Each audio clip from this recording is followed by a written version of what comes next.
Port begging for the Nintendo Switch has become a meme unto itself, but never in our wildest, most ridiculous memes would we have thought that The Witcher 3 of all games would ever come to the Switch.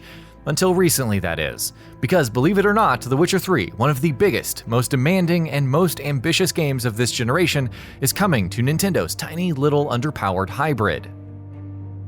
There's a certain appeal to Witcher 3 on the go that cannot be denied. While for Switch owners who have never played the game before, this is the perfect opportunity to experience one of the greatest games of all time.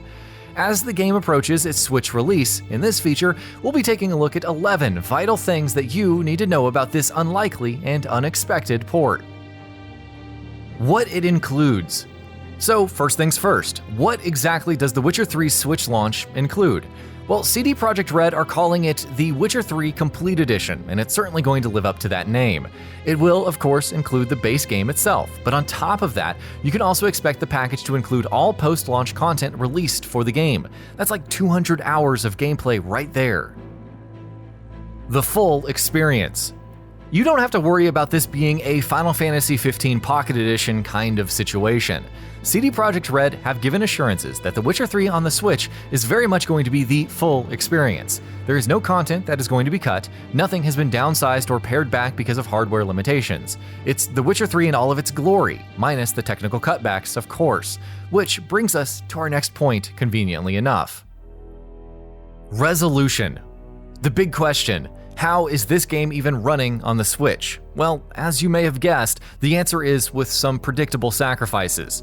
The most obvious of these sacrifices has been made to the game's resolution. When the Switch is docked, The Witcher 3 will run at 720p with dynamic resolution enabled. Meanwhile, in handheld mode, the game will run at 540p, though on a smaller screen, the compressed image should make the lower image quality easier to digest. Geometry. There is some downsizing to the game's technical side of things in other areas as well, but surprisingly, there's very little of it. According to CD Projekt Red, the textures have been changed, while foliage density has been decreased, and there's lower draw distances.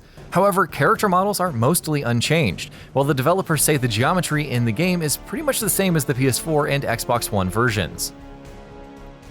Other technical details. Thanks to Digital Foundry, we have a few more technical details on The Witcher 3 as well, and frankly, they're quite surprising all things considered. The game seems to steadily run in the 20 to 30 FPS range, while there have been no cutbacks to NPC count. That last bit is quite impressive, especially when you think back to just how many NPCs could be active on the screen at any given time when you were in Novigrad.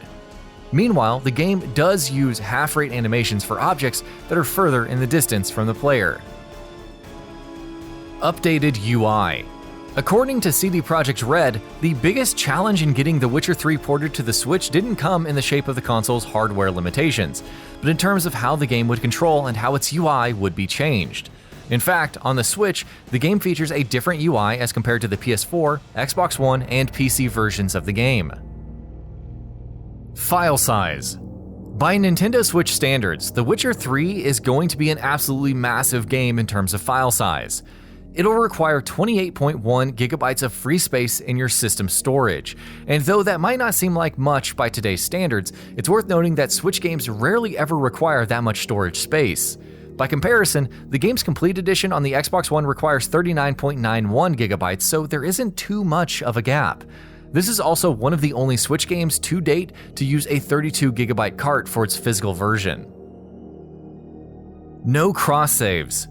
You may have expected this, but let's get it out of the way in any case.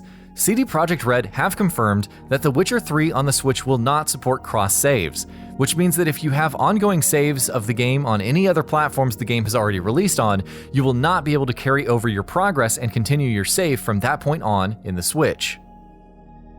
Physical release. The Witcher 3 Complete Edition will, of course, have a physical release on the Switch, which will be one of the few games on the system that uses a 32 gigabyte cart, as we've already mentioned. Notably enough, if you get the game's physical version, you won't need to download anything else. You can just pop that cart right into your Switch, boot it up, and jump right into it. Goodies with physical version. The game's physical version on the Switch will also come with some pretty cool extra goodies.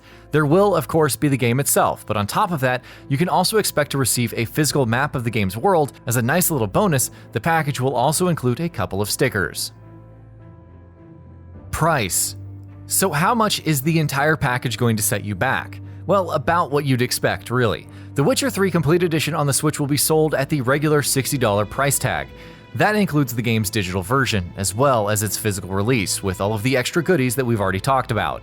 It's more than just a solid package, with the base game and both of its expansions included, for dozens upon dozens of hours of gameplay. Now, to see if the game holds up well on much less powerful hardware. And that about does it for this video. If you enjoyed what you watched and want to see more from Gaming Bolt, you can always hit that subscribe button and turn on the bell icon next to it. That way you will never miss any of our videos.